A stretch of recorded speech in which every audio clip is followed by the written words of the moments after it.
bonjour, c'est Margot, j'espère que vous allez bien. Aujourd'hui, nous sommes dimanche 26 novembre 2023. Voilà, je vous fais une vidéo parce que je me pose des questions, là, depuis quelques jours, à savoir si le vent ne va pas tourner, tout simplement. Est-ce que le vent n'est pas en train de tourner parce que, pourquoi je dis ça? D'abord parce que, comme je l'avais commenté la fois dernière, il y a des pays qui sont en train de changer de gouvernement et on voit que les pays vraiment poussent à l'indépendance. Alors ça, c'est une chose. Bon, en Hollande, nous avons un parti souverainiste qui a remporté les législatives. Bon, va-t-il réussir à trouver une majorité, enfin, pour faire un gouvernement de coalition? Ça, c'est autre chose. Ensuite, bon, on a vu que en Argentine, ça avait été le cas. En Scandinavie également, il y a eu des mesures de prise, enfin je veux dire des élections gagnées par des partis qui ne sont pas du tout dans la tradition social-démocrate de cette région du monde. Donc les choses sont en train de tourner dans un sens, j'irais, de réaction. Et j'ai appris qu'il y avait à peu près 120 personnes, des jeunes aussi, qui, suite à l'affaire de Crépol, ont essayé de rentrer dans la cité. Alors, cité... ça y est, je ne me rappelle plus le nom de cette cité. C'est un joli nom en plus, mais bon, il n'y a que le nom qui est joli et poétique, mais sinon je me rappelle plus le nom. Bref, ça va me revenir. En tout cas, c'est un Romans-sur-Isère, un très joli coin, hein, n'est-ce pas? Et donc, alors là, ce qui est plutôt, je dirais, inquiétant, c'est que la police les attendait de pied ferme et les a apparemment, ce que j'ai pu en suivre sur les réseaux sociaux, les a matraqués copieusement. Et donc, bon, on peut se poser des questions, puisque les CRS étaient dans une cité normalement où ils ne rentrent pas d'habitude, mais là ils y étaient. Alors, bon, on va regarder s'il y a bel et bien un courant de ras-le-bol, un courant de résistance à tous ces événements ultra-violents qui se produisent dans notre pays. Est-ce qu'il y a un retour de bâton? Voilà, est-ce qu'il y a un retour de bâton? Et que le balancier part dans l'autre sens. Bon, évidemment, c'est une loi de la physique, hein,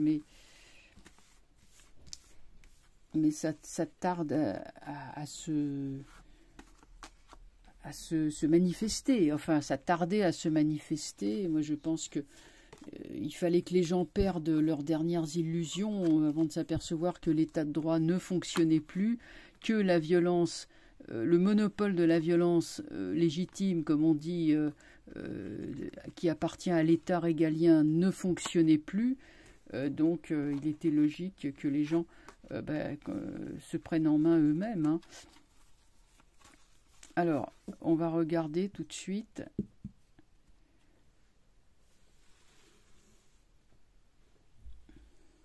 Qu'est-ce que ça peut nous dire? Donc là, la réaction de ces jeunes qui ont essayé de rentrer dans cette fameuse cité. Et puis surtout la suite à venir, les autres actions de ce genre qui vont s'en suivre. Alors, amoureux. Là, il y a réunion de jeunes. Chariot. Bon, ça, c'est la police qui est contre eux. Les jeunes sont là, mais ils sont entravés dans leur action. Mais ils y sont allés quand même. Ils vont à l'affrontement de la police. Là, on va essayer de les raisonner, de leur faire la morale, mais comme le pape est renversé, ça va pas marcher. Ça sera du ça sera vraiment perçu comme de la com et du pipeau. Donc, alors, pas forcément pour ces... Parce que, en fait, ce qu'ils craignent, le pape et la justice, pardon, le pape et le chariot, ce qu'ils craignent, c'est que ça fasse contagion, ça fasse tache d'huile. Donc là, on essaye de dissoudre toutes ces assemblées. Bon, comme c'est l'amoureux, ça part sur vraiment au niveau émotionnel. Et le mat y va, malgré les ennuis, ils y vont quand même. Il y a vraiment... alors, on continue. Est-ce qu'il y aura d'autres... les conséquences, quoi, les suites. Donc, le jugement... Bon, jugement est renversé, mais pour moi, il y a une prise de conscience. On va tout faire, je dirais, pour l'étouffer. Hein, c'est clair, puisque ça sort renversé. Mais quand même, j'ai l'étoile qui est là. Alors l'étoile, ça c'est une très bonne carte évidemment, puisque l'étoile nous parle bien d'un courant de libération qui commence à se frayer un chemin comme une rivière qui coule enfin vers son embouchure. Un peu comme si on avait bloqué une rivière avec une grosse pierre, mais la pierre elle est enlevée et enfin elle peut couler de nouveau vers son embouchure. Donc le mat, alors mat tempérance, l'action, alors ça va s'étendre, ça va faire tache d'huile, hein, comme je l'ai dit. Il y aura d'autres réactions et ça sera des réactions couronnées de succès malgré les tentatives pour les empêcher, mais le réveil sera là quand même. Et l'empereur en fait n'agira pas contre eux. Il y a plutôt l'idée que le monde entier, oui, je peux le dire, enfin en tout cas la France entière, et peut-être même le monde entier, va fixer ses yeux sur un certain réveil qui est, en gros, les gens s'organisent eux-mêmes et disent, eh ben, il y en a assez, on en a marre, stop. Comme en Irlande aussi, il y a eu une réaction des Irlandais quand il y a eu des gens de poignardés, mais les Irlandais sont sans doute moins habitués peut-être à ces choses-là. Plus réactifs. C'est surtout qu'ils ont des plus fortes valeurs que nous. Je pense que les Irlandais ont de très fortes valeurs. Et c'est pourquoi les peuples ayant de fortes valeurs, une forte identité, réagissent beaucoup plus sainement, beaucoup plus rapidement en tout cas, à ce genre d'agression. Donc on a vu que là, la situation s'est retournée hein, en ce qui concerne l'Irlande. Voilà qu'en France, il commence à y avoir des débuts d'action dans ce genre. Alors bien sûr... tout le monde, enfin là je regarde à la télé parce que je regarde quand même un peu la télé en ce moment, je regarde pas n'importe quoi, hein, voilà, mais enfin on voit bien que tout le monde est mort de trouille, enfin les journalistes, tout ça, il y a les hommes politiques, il y a la peur, la panique dans leurs yeux. Je crois que c'est le scénario qu'ils redoutent le plus, c'est un embrasement. Bah oui, mais voilà, mais on peut pas jouer avec le feu et puis mettre le couvercle dessus en espérant que indéfiniment que les gens ne réagissent pas. C'est voilà, bon. Il faut quand même pas oublier que la France à la base est un pays ingouvernable, hein, ça, tout le monde l'a dit. Alors donc espoir sur, je dirais un début de prise de conscience. Qu'est-ce que ça va nous amener? J'ai la justice. Alors, c'est dommage que tout ça soit renversé. Après, ce ne sont pas des mauvaises cartes, loin de là. Et ça va se battre aussi sur tous les fronts. Hein. Ça va se battre également au niveau juridique, dans les prétoires. Bon, normalement, une bataille se fait dans tous les sens, se fait sur tous les plans. Hein. Économique, légal, bon bref. C'est quand même pour moi un début de retour de bâton. Ça commence. Autrement dit, pour moi, ça commence. Et le fait que ces trois cartes soient saines et soient droites montre un écho quand même à des gens qui sont en train de se battre sur le terrain, je dirais de façon désespérée. Et ça ne peut pas représenter les instances du pouvoir, puisqu'elles sont bénéfiques, positives. Hein. Tempérance représente un ange, donc ça ne peut en aucun cas représenter les gens du pouvoir. Voilà. Voilà donc ce que je peux dire là-dessus. Alors, je voulais aborder le thème, revenir sur l'affaire du petit Émile, dont on a pu se procurer les coordonnées de naissance, puisque la mère a lancé un appel déchirant.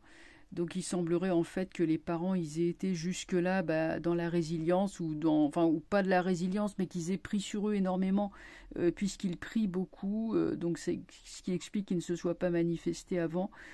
Et puis bon là malgré toutes les prières, visiblement ils en peuvent plus. Enfin donc j'ai regardé le thème.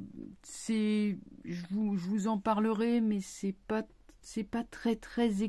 très facile à exploiter quand même, puisque je n'ai pas l'heure de naissance de cet enfant. Mais enfin, j'ai quand même relevé un Mars carré Pluton, c'est pas bon du tout. C'est une configuration néfaste de violence que subit la personne. Elle peut la faire subir, mais elle peut aussi la subir. Donc voilà, ouais, c'est ce que j'ai vu qui était écrit dans le thème. Après, faudra que je regarde. Comme mon imprimante est tombée en panne, il faut que je ne pourrai pas imprimer la carte pour la commenter avec vous. Donc voilà, c'est un petit peu compliqué techniquement parlant. Alors, qu'est-ce que je voulais dire? J'ai vu aussi, là je fais je saute un peu du coq à l'âne. J'ai vu que l'Union européenne venait de faire passer une loi qui enlevait toute souveraineté au pays. Et donc il y aura une armée européenne, il y aura... tout va être mis en commun, ça va être génial. Alors, on va regarder tout de suite. J'avais déjà interrogé là-dessus, mais on va simplement demander au tarot si c'est... est-ce que c'est la Bérésina pour nous, cette loi, que ça y est, c'est foutu, on est pieds et poings liés en leur pouvoir, ou est-ce que malgré tout, on peut espérer que ça va dérailler. Moi, je vois un train, et, vous savez, avec au moins 3-4 étages, qu'on lance sur une vieille voie ferrée et que le train, il déraille. Vous voyez ce que je veux dire? Une espèce de train énorme, prétentieux, un peu comme un bus impérial. C'est l'image qui me vient à l'instant. Hein. Un peu comme le Magicobus dans Harry Potter qui a carrément 2 étages. Eh ben, imaginez un train qui serait avec 2-3 étages en disant ouais, regardez le super train qu'on a fait, c'est nous les plus beaux, c'est nous les plus grands, wow, on n'a jamais rien vu. Et puis on le met sur des rails évidemment qui sont pas adaptés. Et au premier virage, le train il déraille quoi, voilà.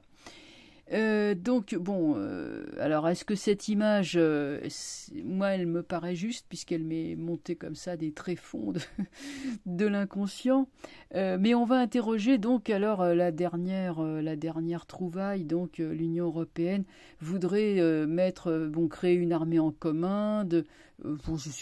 Écoutez, je lis même plus tellement je trouve ça déprimant, mais enfin c'est aller tout pour eux, là, tout pour l'oligarchie, et puis rien pour nous, en gros, c'est ça. Hein. Alors, on va regarder, est-ce que ce truc est-ce que c'est la fin, voilà, la fin de fin. Alors, pendu, bon, nous, on est obligé de subir ça, voilà, le pendu, on assiste impuissant à ce truc-là. Bon, évidemment, c'est quelque chose qui a été mijoté, conçu dans des officines secrètes. Alors là, c'est vraiment le truc qui a été fait sur un coin de table, hein, entre 3 copains. Hein. C'est ça, hein. C'est les décisions de l'Union européenne. C'est Ursula, comment il s'appelle, Schweppes, et puis je ne sais quel autre sous-fifre, qui dit tiens, Razo, mon ami, on va faire ça et tout. Et puis voilà, quoi. Bon, ça marche sur la tête, hein. Alors, jugement renversé, c'est toujours pareil, il y a la velléité de se substituer à Dieu finalement en disant... alors, ils vont proclamer, bon, il y a beaucoup de propagande hein, dans tout ça, ouais, regardez comme la vie va être géniale, on va vous simplifier la vie, patati patala. L'empereur renversé, je sais pas, le jeu est pas extraordinaire.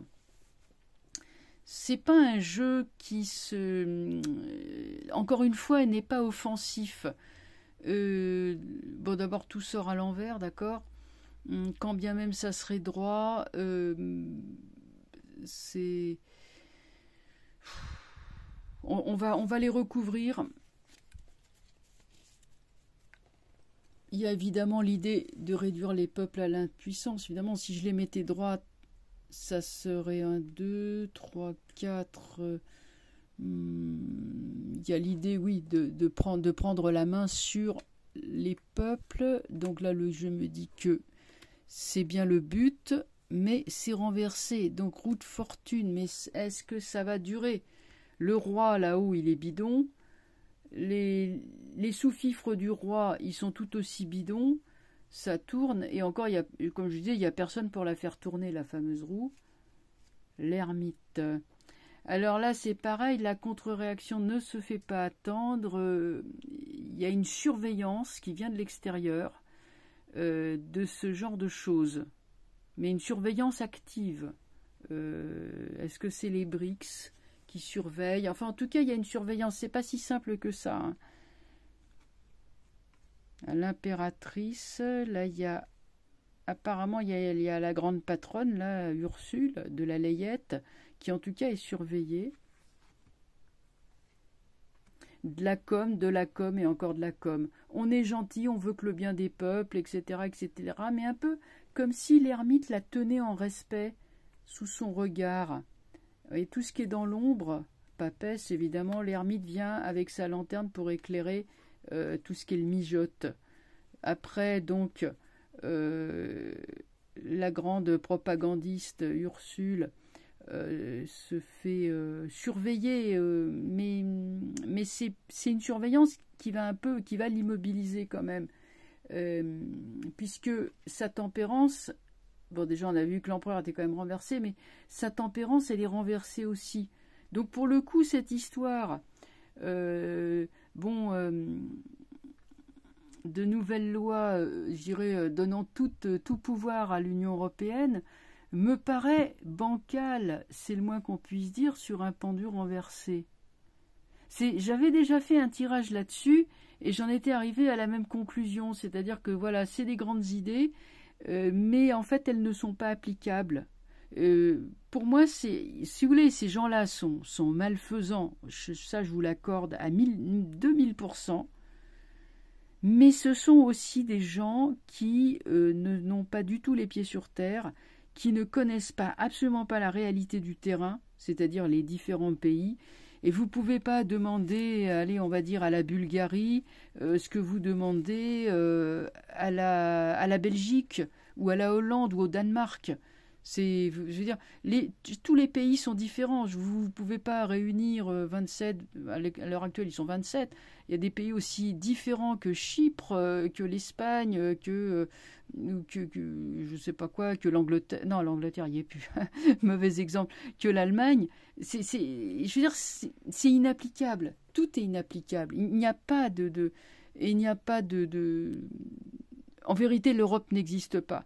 Parce que l'Europe n'a jamais... Les gens ont toujours eu des petits pays avec des langues différentes, des religions différentes, des confessions différentes, hein, certains catholiques, d'autres protestants, d'autres encore orthodoxes. Donc ça ne peut pas marcher. Ça peut pas marcher. Vous voyez, on ne peut pas faire des directives européennes de ci, de ça. Ça va être compliqué. Qu'est-ce que j'ai là-dessus? Vous voyez, amoureux renversé, on se concerte, on hésite, on ne sait pas. On se prend les pieds dans le tapis. Et là, vous avez quand même des gens qui sont là. Et il y a Maison Dieu. Donc, évidemment, ça nous amènera des troubles. mais en même temps, c'est un édifice orgueilleux qui s'effondre. Donc, au final, je ne vois pas bien la durée dans le temps de ce truc-là. Il y a force par-dessus, on reviendra à l'ordre naturel des choses. C'est-à-dire que, vous savez, on peut pas avoir... On peut pas mettre une pièce de tissu neuf sur du vieux tissu, hein. Ça c'est pas de moi, hein. C'est pas de moi, mais ça c'est très parlant, ça dit bien ce que ça veut dire. Donc là c'est pareil, je pense que l'Union européenne est à bout de souffle, elle est exsangue, elle vote des lois au petit bonheur la chance, en espérant que ça va marcher. Mais en n'étant pas du tout, ça ne peut pas marcher. Moi, je vois pas comment on peut normaliser 27 pays, tous avec des, une histoire différente, des lois différentes, et malgré le degré d'abrutissement qu'on essaye d'imposer au peuple, il y a quand même des choses qui restent intangibles. L'essence, l'âme profonde, l'essence profonde de chaque pays. Voilà, enfin, je ne sais pas si vous comprenez ce que je veux dire, mais voilà. Voilà, bah écoutez, je vais vous laisser profiter de votre dimanche, enfin de votre fin de dimanche. Ici, il commence à faire très froid. Mais bon, voilà, là, vous voyez, le jour tombe déjà, les journées sont très courtes et ça sent même la neige, je trouve. Il a fait beau tout à l'heure, là c'est en train de se couvrir. Voilà, et bien écoutez, je vous souhaite donc une bonne fin de week-end et je vous dis à très bientôt. Au revoir.